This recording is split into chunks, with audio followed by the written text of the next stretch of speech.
everyone. This is Allison with the Gallatin County Democrats. We're doing things a little bit differently today.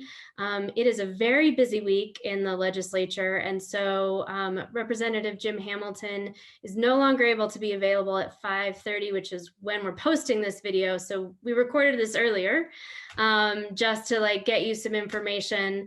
If you have more questions, feel free to post them and we'll try and answer them, but this is not live. But thank you, Representative Hamilton, for taking some time out of your very busy schedule for answering a few questions for us.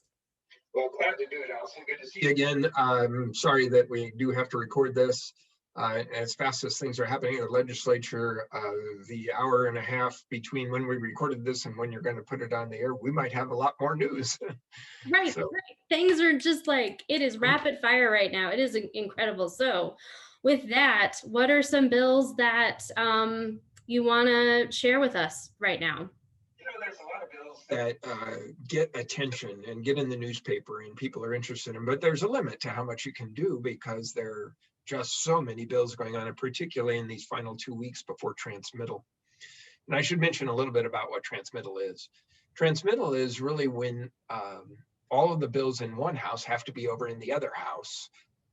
So in other words, they have to have gone through committee, been voted on, been on the floor, gone back to appropriations, been voted again, and moved on, unless you're an appropriation bill or a revenue bill. Okay. Appropriation is you're asking for money, revenue is you're costing money one way or, well, I can't say you're costing money. It's usually a tax-related item for a revenue bill. So I, for example, have 3 bills that are either appropriations or revenue, and they're just sitting on the sidelines this next 10 days or 7 days really now, because their deadline is much later. In fact, might even be into March, early April on some of those. So what I wanted to draw attention to today, though, is that there's bills, a lot of bills going on that might be of interest to people, but they fly under the radar because they're not the big ones that hit the headlines of the newspaper. So if you don't mind, that's where I'll go. And if you want to go someplace else, you let me know. No, take it away. All right. Also need to remind people there's a multiple step process here. So when a bill's introduced, it goes to committee first. The committee hears it, goes to the floor for what we call second reading. If there's money in it, it has to go back to appropriations where they get a shot at it. Once they pass it, it goes back to the floor again for third reading. And if it passes that, then it moves on to the opposite house. Got it. And for example, because I think I have 2 bills now in the opposite house, they're just sitting on the shelf because there's no hurry to hear them. They just need to be heard sometime. So these are in various stages like that. Okay. For example, here's one from the tax committee that Representative Lou Jones has put up, which is to give a tax credit to employers for trades education. Short story of that one is that he wants to have employers get a tax credit for sending an employee to some kind of educational course. Probably a flaw or two in that. I actually voted against it, even though I generally like the idea of educating employees. But this may be, it may be a bill where you're educating an employee you would have educated anyway without the tax credit. Got it. And so that one looks like it's got a lot of momentum. It's back in appropriations now. It's probably going to pass. Unfortunately, that's got a pretty high price tag on it, or can have a high price tag. What's that bill number? That's HB 252. Okay, thank you. Focusing on another committee you don't hear much about, transportation. Yeah. There was HB 188 that we had just been dealing with in the last week or so. Denley Logie did that. Denley's a very good legislator on the Republican side, but unfortunately in this case, I don't agree with him. And this one was to put a fee on electric cars, not hybrids, but electrics. And the thinking was, hey, they don't buy any gas, so they're putting wear and tear on the roads, but they are not paying any fees for doing so. Like the rest of any of us who have gas cars or hybrid cars, we at least buy some gas, which has gas tax on it. That goes back on the roads. So it's a problem that we need to solve, but I'm not sure this is the right solution. In fact, I'm pretty sure it's not. I voted against it. Okay.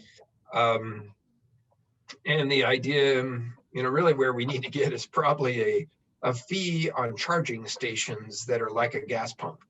Sure. For cars down the road, but that's still down the road a ways, and we don't have a lot of charging stations. So right.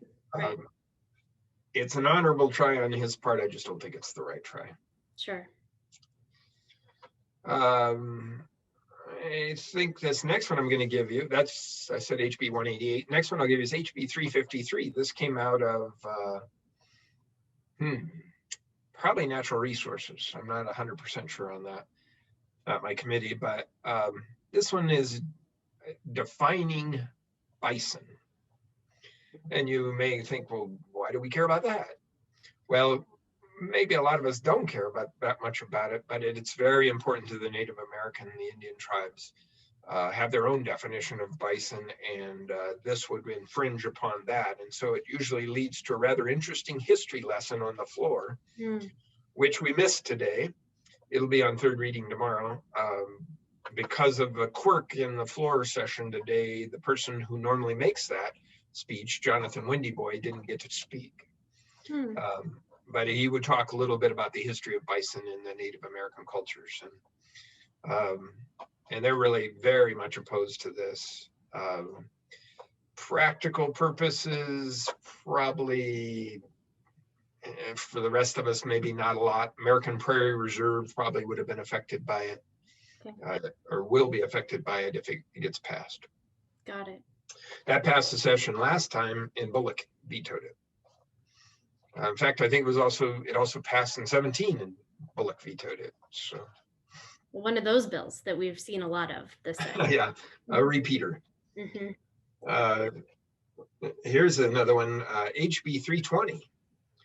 And I think that might have come out of natural resources also. I'm not 100% sure.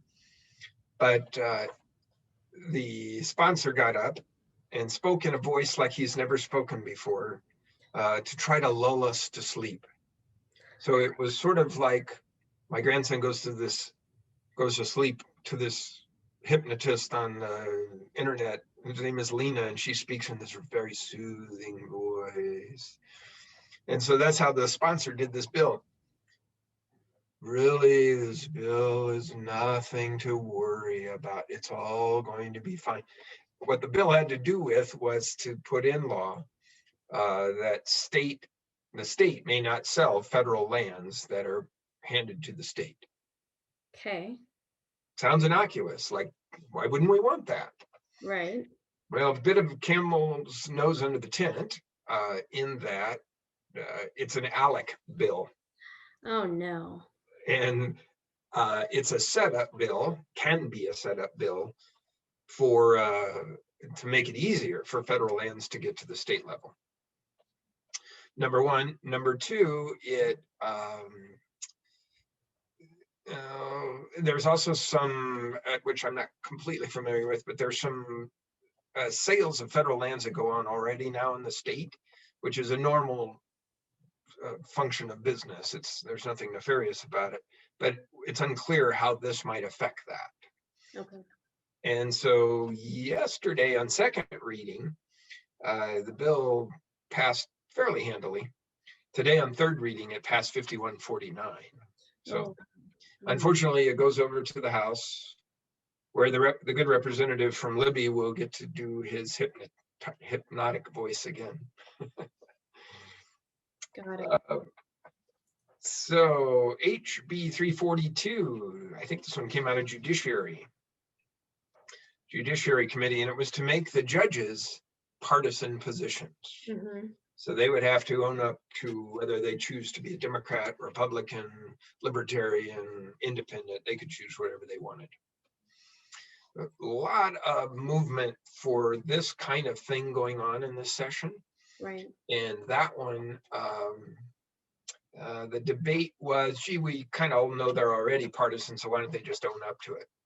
And there were some good points made. Rob Ferris Olson out of Helena did a really nice job of making the point of, once you announce your partisanship, you have pretty much wrecked your ability to make an independent judgment. Mm-hmm. He gave, I thought, a very good example of having presented before the Supreme Court and two supposedly conservative judges split in their view of his case, and two presumptively liberal judges also split. And his point being that won't happen once you get partisanship in here. Right, right. So the good news is you don't have to worry about that one. It failed. Victory, yay. A victory on second reading. We heard from a lot of judges who said, don't do this, please, even retired judges. Good, good. This one came out of a committee I'm on, HB 277. Kind of seems like a fairly innocuous bill, but it could have a very major impact on how state government behaves. And it's a State Government Performance and Results Act. And basically, the sponsor wanted the state government to function more like a business, create strategic plans, develop metrics to live by, and ways to report that, so forth. On the face of it, nothing wrong with the idea. I think there's going to be some kind of financial concern about this one, because about 3/4 of the department said we could do this with no extra money. About 1/4 said, no, we're going to need money because we don't have enough people to do this. So that one's sort of innocuous, but it's just the kind of thing, all these exciting bills that hit the news and everybody gets themselves fired up about. For every one of those, there's 10 of these kinds of bills, right, which will affect all of us in Montana. Maybe not that you're going to notice on a dramatic nature, but they will matter. Right, absolutely. And so maybe a good question for viewers to ask in future programs is, okay, what's a sort of under the radar bill that's going to affect me that I should know about? Mm-hmm. And many of these are that kind. Last one I would say, which is probably a little bit more sort of big time news bill, is HB 303, which is to raise the business equipment tax limit. So right now your tax on business equipment of 100,000 or more, they wanted to raise it to 200,000. Okay. Often the argument there is, well, other states don't have the equipment tax, or it's on a much higher amount. This is going to make Montana more competitive.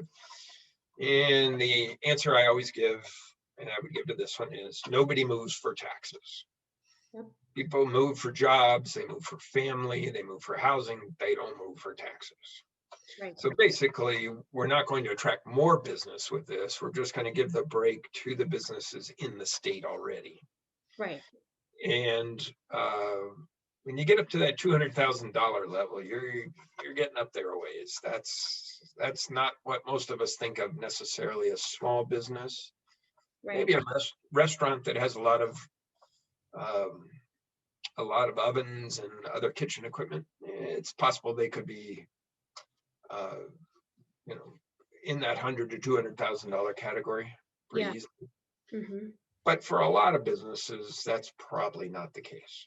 Yeah. And what would this, what funds would be impacted by a tax break like this? Good question. And really another way to say that question is, okay, who's going to pay for it? Right. Yeah. Yeah. Services are going to pay for it because the money would go into the general fund from that tax. Okay.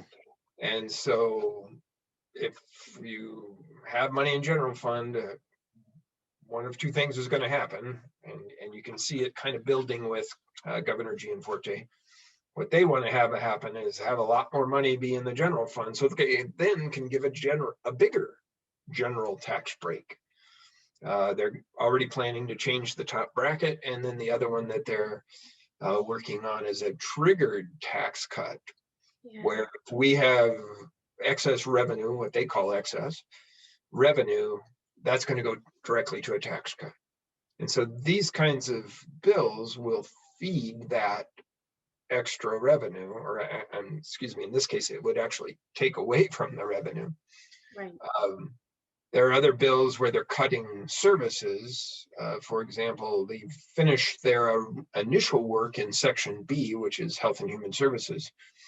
And there's quite a fair amount of cuts that, not what was originally published of $1 billion, but there is still quite a significant number. That money would all flow into the general fund, and the general fund would, and if this triggered tax cut existed, that money would go out as a tax cut. Got it. So that was a long answer to say, something like this is going to reduce collections in the general fund. If you reduce collections in the general fund, either by sending out a tax cut or giving a tax cut for equipment purchases, you're funding it with services. Right. Because we're not going to have a tax increase anyplace. Right. And therefore, the people of Montana will have less support, and more people, may lose access to the services that they need. Yeah.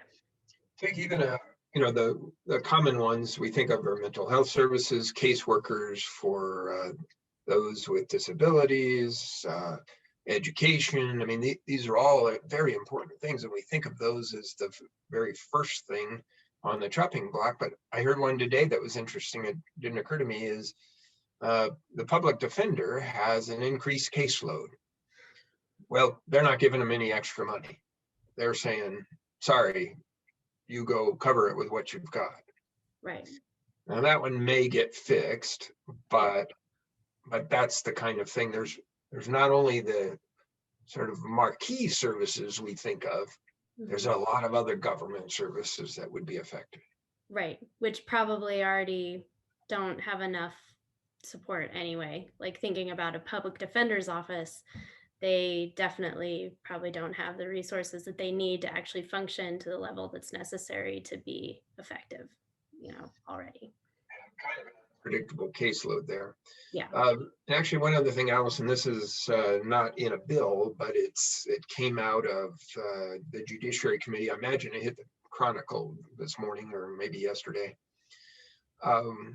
which was they're seeking Department of Justice seeking 2 judges, one of which would be in Gallatin County for district court.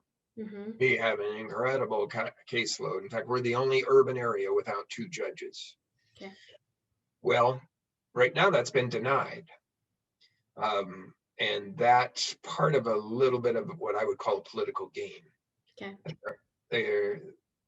That section of the Budget Committee, which is Section D, wanted some things from Judiciary, a little bit better reporting, a little bit better responsiveness, some other kind of not specific behaviors, but more general behaviors. And they had no levers. This is the biggest lever, is to say, no, Department of Justice, you don't get the judges until you do X, Y, Z. And so we'll see how that plays out. I've been reassured by a couple of different legislators that will still happen. We'll still get a judge. I'm not sure the second judge will show up, which I think is up in Kalispell, but they're pretty confident the Gallatin County judge will show up. Okay. But stay tuned, because there's a lot of negotiations to go. Yes, yeah, exactly. So with the just few minutes left, the next 10 days are going to be pretty crazy.